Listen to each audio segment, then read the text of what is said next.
Hey, you guys, it's Cam, Football Frame of Mind Podcast, back with another video. So, before we get into all the particulars, man, let's pay some bills, all right? So, I want to give a big shout out to our new podcast home, College Football Dogs, man. Gosh, what a great group of guys, man. Great group of ladies, great group of newspaper article writers and editors, man. It's a really cool place to be. And we are to start this journey, man, to continue to grow our podcast, our brand underneath their umbrella while helping their brand grow as well, man. So I want to give another shout out to our sponsors, man. Off the Ball Network, man. Some great guys, another group of great podcasters network, man. They helped us get to where we are, man, and we're happy to have been able to talk sports with those guys, man. Great group of podcasters, man.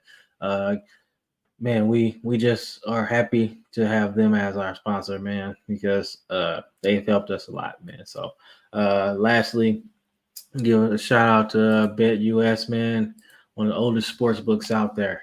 I mean, whatever you need, they have it. Whatever sports you like, they have that. They also offer help for people who have gambling issues, man. So I say this all the time, man. Get help and always bet responsibly. There's links in our description, man, for all of our sponsors, including College Football Dogs, Off the Ball Network, and Bet US. So, without further ado, I have to say this before I start as well. Uh, Check out our store, man. We have changed a lot, updated some things. We have hats, we got coffee mugs, man. We got hoodies, man, for when it gets cold as well. But check it out, man. We might have something you like, man. So, on to today's video, man. So, today I will be discussing 10 NFL draft busts to reconsider. So, if you're seeing this on the network, yeah, you'll see it as the picture pops up. But yes, 10 draft busts to reconsider, man. I wanted to get into this topic in a video because the shorts weren't doing it any justice, man. So I wanted to combine some of the shorts that I did with some new faces that I had discovered through research and just watching football. So let's get into it, man. So the first draft bust I want to reconsider is Joey Harrington, man. So Joey Harrington was drafted by the Lions in the first round, third overall in the 2002 draft, man, out of Oregon. One of the best players in the Pac-10 at the time. Obviously, he won Pac-10 Player of the Year, and he was slated to be a great addition to the Detroit Lions at the time. And he was a player that was kind of destined to be their savior, man.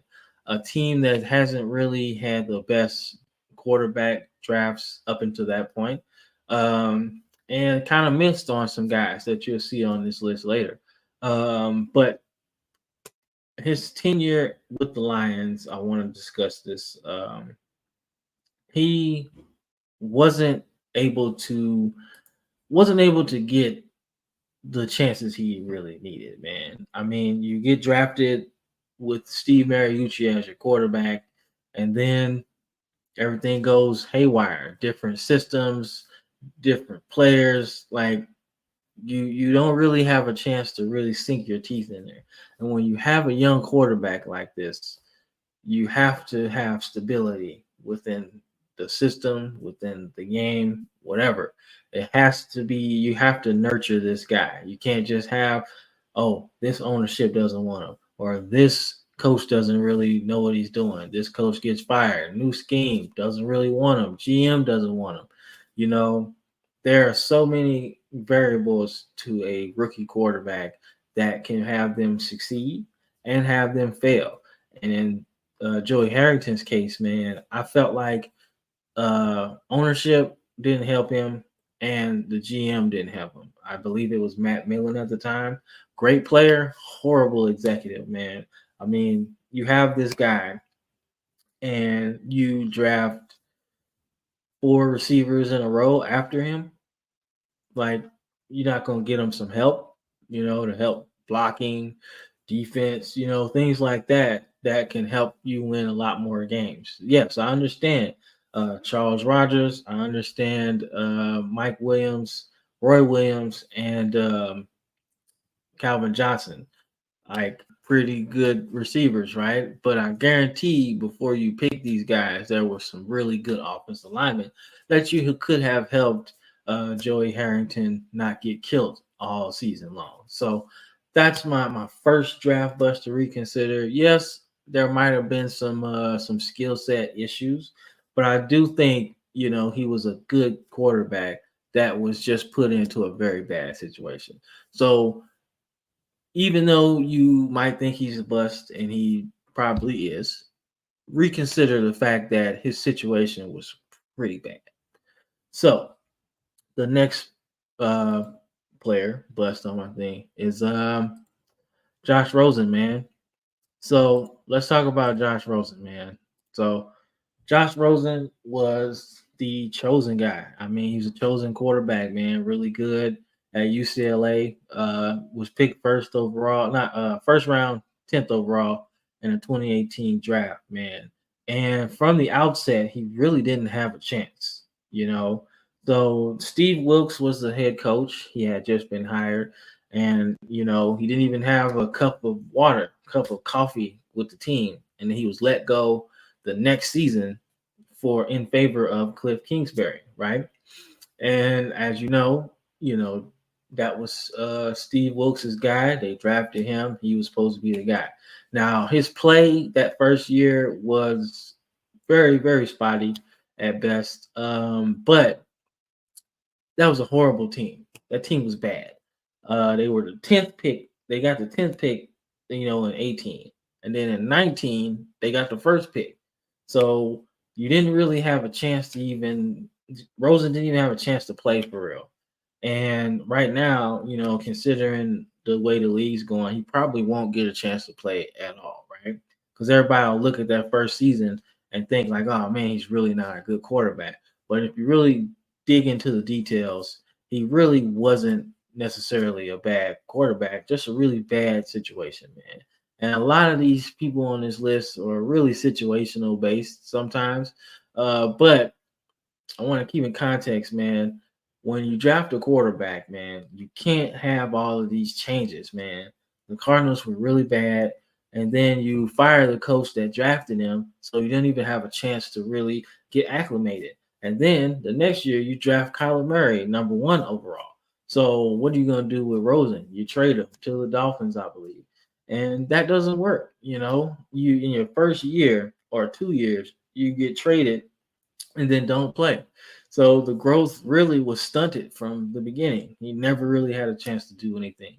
So I just think when you think about his whole case, man, you have to reconsider that fact that the Cardinals reached on this draft pick. They could have just got someone else. If you knew that you were going to go in a different direction, which technically didn't even work out anyway. Either way, because Rosen was traded, Kyler Murray was there, but then you fired Cliff Kingsbury a couple years after that. So it really never worked out at all. So, that's just how I feel about it. Y'all can argue in the comment section about it, but I really feel like you should reconsider Josh Rosen, man. So, all right. So the next person on my list, man, is an old school guy, old school player. But I think y'all agree when I explain why. So the next person on my list is Troy Edwards, man. So Troy Edwards was drafted in the first round, 13th overall in the 99 draft out of Louisiana Tech, right? Not the school that you would expect to have a lot of top tier talent, right? But this guy balled out, man, including winning the Bolitnikoff Award in college. So he has some skills, man. But going to the Steelers at this particular time was not a good spot for him in terms of his skill set. This was a team coached by Bill Cowher, man, that was a hard nosed, run the ball, first pass, second kind of team. And a guy with this ability to get through the secondary and wreak havoc on defenders really wasn't going to help them a lot, man. And he said it in interviews, it was some immaturity as well. But at the same time, man, you can understand why he was upset, because you have the skill set. You want to show it. You want to be able to show and prove that you not only were worth the draft pick, but you are one hell of a player, right? And in a situation, in a scheme like that, it just wouldn't work out for a guy like that, for a team that was built around the run. The opportunities to catch passes and things like that weren't going to be there. And if I'm not mistaken, I want to say they had Plexico Burris at the time. Y'all can correct me in the comment box, but he was a big play receiver. He was your big guy, your outside threat. So honestly, if you're not going to pass the ball a lot, your chances of getting those passes thrown to you aren't really going to be there because you're going to throw to your big guy, down the field, stuff like that. So I just feel like that situation just didn't work out. And then you get traded and traded and traded like he did. It just kind of stunts your growth. And after that, you're just out of the league, man. But as far as the initial part of his career from the beginning, I think that he was not able to get his shine on, man, in that particular scheme. So the draft bust label should be reconsidered depending on your merits and depending on what your thought process is about, people who are bust in the league. But I just feel like it should be reconsidered because being drafted to that team really just didn't work. So that's all I'm saying. But all right, so this one is kind of one of my favorites, man. The next one on the list. I think this guy was completely failed by this team, and I don't understand why, considering who you drafted the year before and how good he was in college, man. So this player is Andre Ware, man. So Andre Ware was drafted 7th overall in the first round in the 1990 NFL draft by Detroit. He was one of the best players in college football history, man, in terms of production and playing the quarterback position, man. Houston was out there, excuse me, destroying people. I mean, we're talking 50, 60 points a game. Like they were one of the best offenses in college football history, and they were led by their Heisman winning quarterback. Yes, Andre Ware won the Heisman. Yes, so you can imagine the expectations of a player like that, right? So my thing is why you should reconsider this, him as a bust, is because he never got a chance to play. You draft a guy 7th overall and he doesn't play. I get you want to let him grow for a year, right? But not at all. Not letting him play one bit. And then considering that you drafted Barry Sanders the year before in '89, why wouldn't you have this crazy duo? That's where schematically, I just don't understand. You got a crazy guy with like crazy potential, right? You know he can spin it. Just open the offense up, bro. It's only gonna make Barry Sanders even more shifty because now you have a otherworldly running back in Barry Sanders, and then you have a quarterback who can just pick you apart, especially when it's wide open. And I don't want to hear about Detroit didn't have any weapons because they did. Because you're starting with Herman Moore at wide receiver, right? Come on, man, stop it. The defense wasn't terrible if I'm remembering right. It wasn't that bad, but because they got to the NFC Championship game with Barry Sanders a couple of years later. So imagine what you can do if you had a quarterback like Andre Ware and you played him like you were supposed to. Yes, the offenses was wide open, but that's what I'm saying. You have a player this good Why don't you use him, man? And he didn't play at all. At all. I believe Scott Mitchell was the quarterback there. Yes, you signed him to a bunch of money, but what is the deal? Why would you pick another quarterback if you believed in Scott Moore that much? So that's why I feel like this draft bust should reconsider because they failed him from the beginning.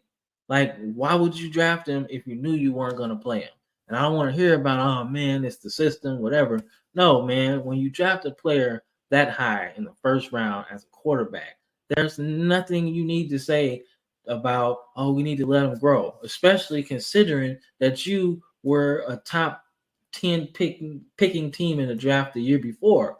You got an all-star um, Pro Bowl type player in Barry Sanders, and you end up getting a player with crazy potential to really help your offense grow. And that's the trend for the Detroit Lions, man. So that's why I think you should reconsider Andre Ware as a bust in the NFL, man, because they failed him from the beginning. You're gonna hear this a lot in here, man. But at the same time, man, it's true. You don't draft a guy that high and don't play him. I don't care how much you're paying your star free agent, man. At the end of the day, the future always wins, man. And you need to invest in the future. And this is why the Lions struggle for a very long time, man, because they just couldn't get out of their own way. But like I said, let's move on, man. This one is not, I wouldn't say controversial, but it was interesting, man, because injuries happen, man. Injuries happen. And sometimes it just zaps the player from anything, man. And it's unfair, but I feel like you should reconsider this, man. So I'm gonna go Kean Carter from the Bengals, man. I feel like, okay, let's put it in context, man. He was drafted first overall in the 1995 draft, man, rather, by Cincinnati. And I mean, just really bad luck, bro. Like bad luck, man. I would reconsider it just because, man, his career never really it started off rough and it just continued, man. Just continued. It feels like he just got the injury bug, bro, and it just couldn't shake it off, man. And that's, like I said, that's not really like a reason to reconsider it. But at the end of the day, it really is, man, because when you tear your ACL in your third carry of the preseason, bro, that's rough, man. That's a rough start, man, because you're gonna miss all of the season. The next season, you probably won't even be able to do anything for real because you're thinking about that third carry of the preseason. So I just feel like you should reconsider it, man. It's not really an argument for real for me because it's hard to really say that one injury can derail a season because it's tough. They come back and you think you can play. That's a tough argument for me to make. But I can say that medical science has come a long way. And we've seen players with the same injury, like Adrian Peterson, tear the ACL and then win like damn near MVP the next season, 2,000 yards. So I feel like if he would have had this injury a little bit later in his career, maybe it would have changed things. But the tearing your ACL in your third carry of the preseason game, bro, man, that's just a tough spot. So reconsider it a little bit, but after that, it's kind of hairy because he didn't do anything else after that. So it remains to me, it shows me that this injury was very, very, very, very traumatic to him, and he just couldn't shake it, man. And after that, once your mind goes as a football player, it's pretty much over after that. So just reconsider it, man, that he just had the injury bug, man. And, I don't know if it was any signs of this in college, man. But, man, that's a tough one. But he was damn good at Penn State, man, including a couple 1,000-yard seasons. And then his last season before going pro, he got 1,000, like 400 yards and over 20 touchdowns. So he was a stud player. But injuries, man, reconsider it because of those injuries, man. So, all right. So this one, I think we all know this player, JaMarcus Russell, man. I did a short on him, man, but let's put it in context, man. This guy, cannon of an arm, LSU first overall pick, 2007. Um, Cannon of an arm, man. Let's start there. Like, dude could spin it, right? And the reports coming out from him were that he didn't have this work ethic. He wasn't this and wasn't that, man. Considering all of that, it doesn't matter when you are put in a situation like he was. First things first, right? I don't think anybody thought he was going to be the first overall pick that year. I don't think so. Um, I don't. I don't think so. I don't think anybody really thought he was going to be a first overall pick. I think everybody thought he might be a first rounder, but not the first overall pick. And that's considering that Al Davis just does things. He did things his way, and it worked. Al Davis, it worked for Al Davis. He got a couple championships doing it his way. But after those initial Super Bowls that he won, the 90s and 2000s weren't as good as maybe he would have hoped. Some good teams in the 2000s obviously got to a Super Bowl, but after that, you can just tell that things were going in a different way, right? So in the context of JaMarcus Russell, man, one, you're picked where people say you shouldn't have been picked, which is not a bad thing because you can use that as motivation, like I told you so. But at the same time, you're dropped into a situation that was really a dumpster fire from beginning to end. I mean, you have a guy that was drafted where he shouldn't have been. The coach was technically a lame duck in Lane Kiffin. It seemed like they were trying to fire Lane Kiffin from the beginning. Now, I feel like had Lane Kiffin been able to just focus on just coaching, I think he really could have did something with JaMarcus Russell. Because people don't understand, Lane Kiffin is an innovator, man. And I'm a Lane Kiffin fan because he was the one that changed Alabama to what it was during the second half of Saban's tenure there. Lane Kiffin was an architect for that air attack that we had for those years. It was good quarterback play, right? And I feel like even at that time, a young Lane Kiffin, probably the youngest coach in the NFL at the time, had he not been having to fight ownership and really been able to focus on JaMarcus Russell and get him to the point where he could, not have to worry about all the outside noise, just really put his hands on JaMarcus Russell. I think it would have been able to help JaMarcus Russell a lot. One, in development and confidence, So not only that the Raiders were a bad team, but at the same time, man, it was a dumpster fire, right? And then you go to the fact that JaMarcus Russell not only loses the coach that he was probably going to be, that was going to help him the most. Then you get I want to say, I can't remember his name, Coach Gable or something like that. I don't know his first name, but that was a dumpster fire, and he said it in an interview on the Pivot that guy really didn't want him at all. So now you wasted year one with turmoil inside the organization, and then you get a coach that really didn't want you to begin with and wasn't going to help you at all. You end up getting a player of the caliber of JaMarcus Russell at that point. A player that's really probably burnt out mentally, hasn't even been developed at all, and dealing with a fan base that probably didn't want him to begin with. It's a very, very garbage situation to be in. And reconsider all of that when you talk about JaMarcus Russell. He really never had a chance to get any type of success in the league. Made a lot of money, but at the same time, man, so I think as a football player, you wanna have some success as well. So, like I said, I think you should reconsider that. That situation was absolutely garbage. So, all right, this next one, man, surprised me because I wasn't alive yet. But considering his pedigree in college, him being a bust really shocked me, man.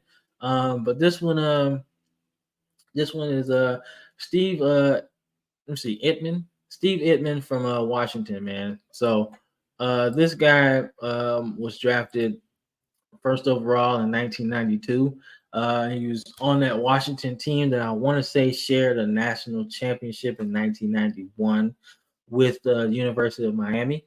That defense was good, and they were led by this guy.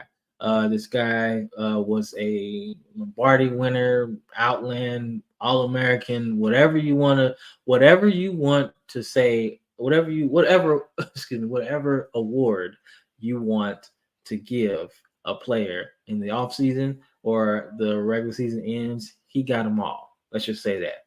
All of them. And he got drafted first overall by the Colts, man.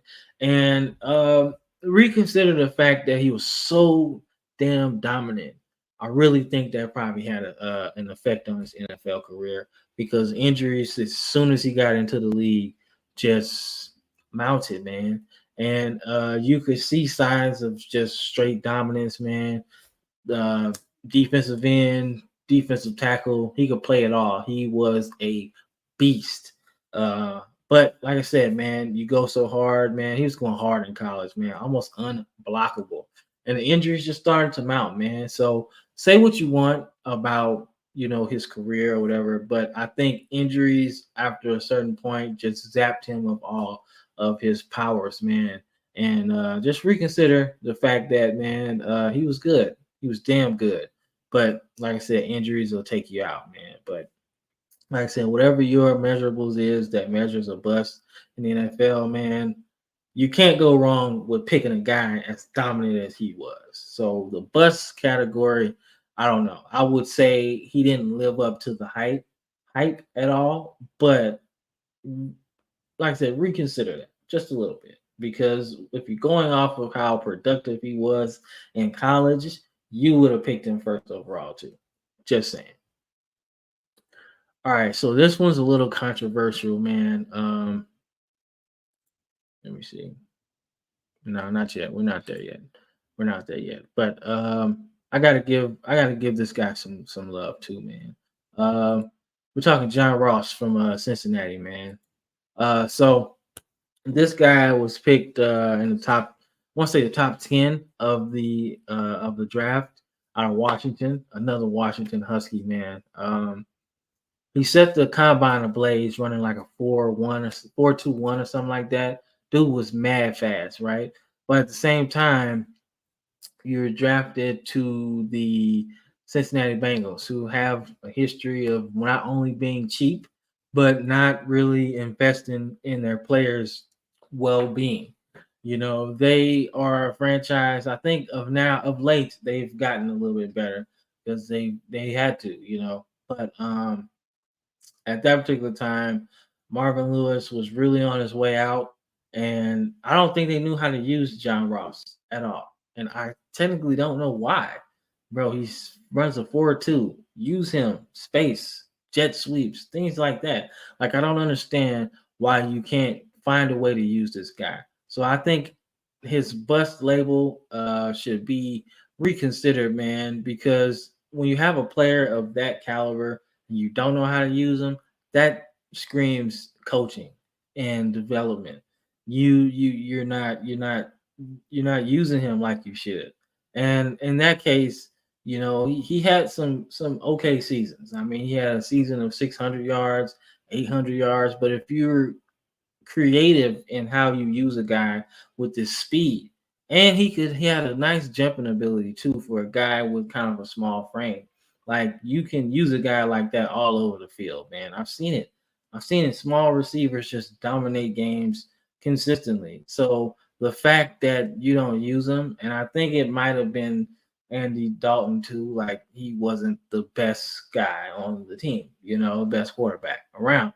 But I feel like, man, they failed him from the beginning. And I think somebody else could have used John Ross, man, and used him well, and he would be a good player today because the way speedy receivers now are used, and it's not like he wasn't playing a couple years ago, he was really good, and it just didn't work out, man. But I think he should be reconsidered, man, just because Cincinnati failed him just from the beginning, bro. It was not even close. So just reconsider the fact that, man, they wasted a guy that ran a 4-2. And I think you could have used him in a better way. So this next one, you know what? I'm gonna save that one, man. I'm gonna get into this one, man. All right, Trey Lance from he was drafted by the 49ers. He's now on the Cowboys, man. So all right, so Trey Lance is another situation that shouldn't have even happened. Like I feel like this scenario shouldn't have happened to begin with, in my opinion. There's no way the 49ers, I want to say they might have come off a Super Bowl, that they should have picked him at all. You knew what you were missing. You probably needed some offensive line help. You probably needed another receiver. There were so many ways, so many different scenarios that you could have went. You didn't really need to draft a quarterback. I mean, Garoppolo literally just got you to a Super Bowl. Yeah, he's had some injury issues. Okay, cool, whatever, right? Everybody has been hurt if they played football once, twice, maybe three times, right? But to draft a quarterback, one that really you didn't need to, but this was a reach of a quarterback selection because he didn't play like a whole year. Like his all his tape was the year before. I want to say maybe 2019 and some games in 2020 or something like that. So he really didn't have that much game film. So why would you draft a guy that you know that you really not even going to use for real? There's no way. Now I get it. He got hurt, but he shouldn't have been in there anyway. He shouldn't have been on the 49ers. They didn't need him. So honestly, they wasted a third overall pick when they could have got a really impact player that could have probably helped them win that Super Bowl this year. So like I said, man, this was horrible situation to begin with. They didn't need him. He didn't need to get drafted, and they wasted a player. And now he's going to be a bust for the rest of his career, but reconsider this because it's not his fault. It's the 49ers. They failed him to begin with, and it's just unfortunate that a player this talented didn't even have a chance to begin with. So just reconsider that, man. So as we get into this last one, man, this one is controversial because he's not here anymore. He passed away.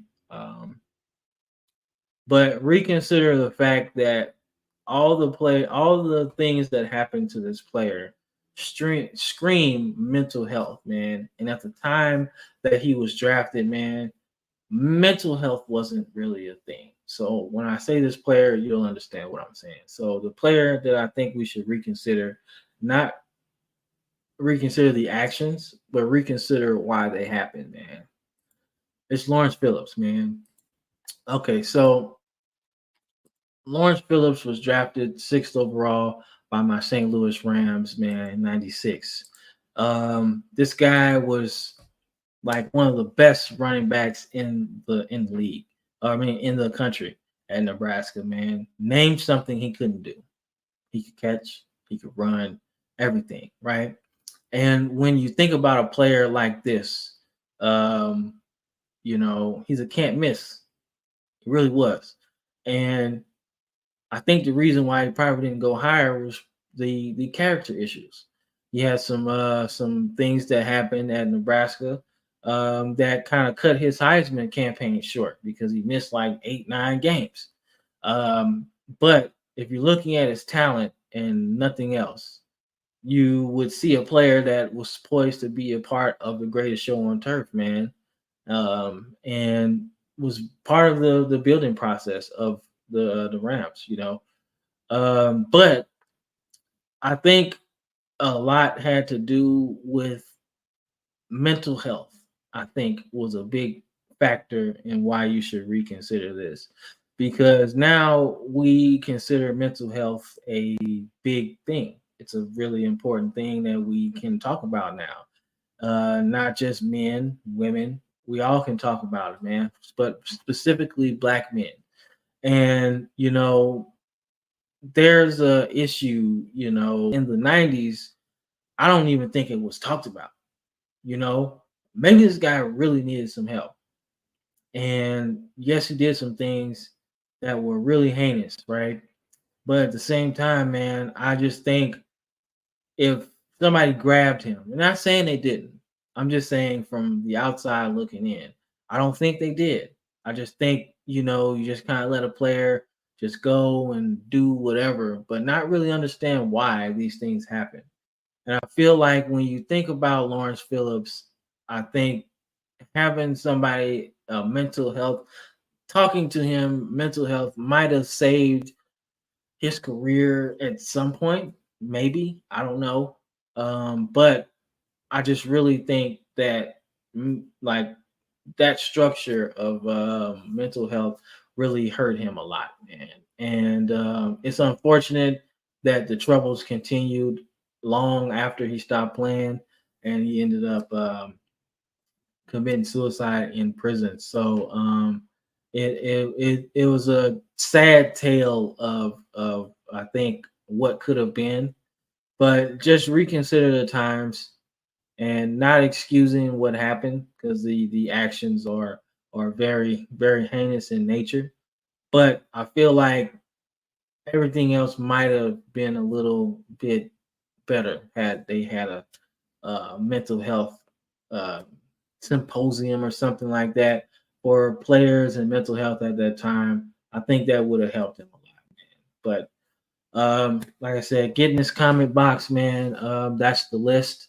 But let me know what you think about all of these busts, man. Do you think that they were just bad players and that doesn't matter what you did, how you helped them, they would have just been a bust and those things would have happened anyway?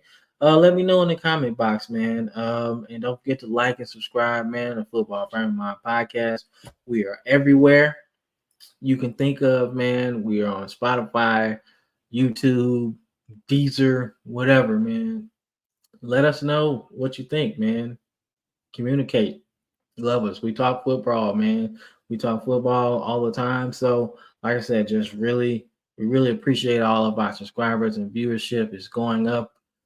Crazy numbers right now. So we're growing and I love it. So, but like I said, I don't want to ramble. But I'm Cam. This is the Football Frame of Mind podcast. I'm signing off. Peace.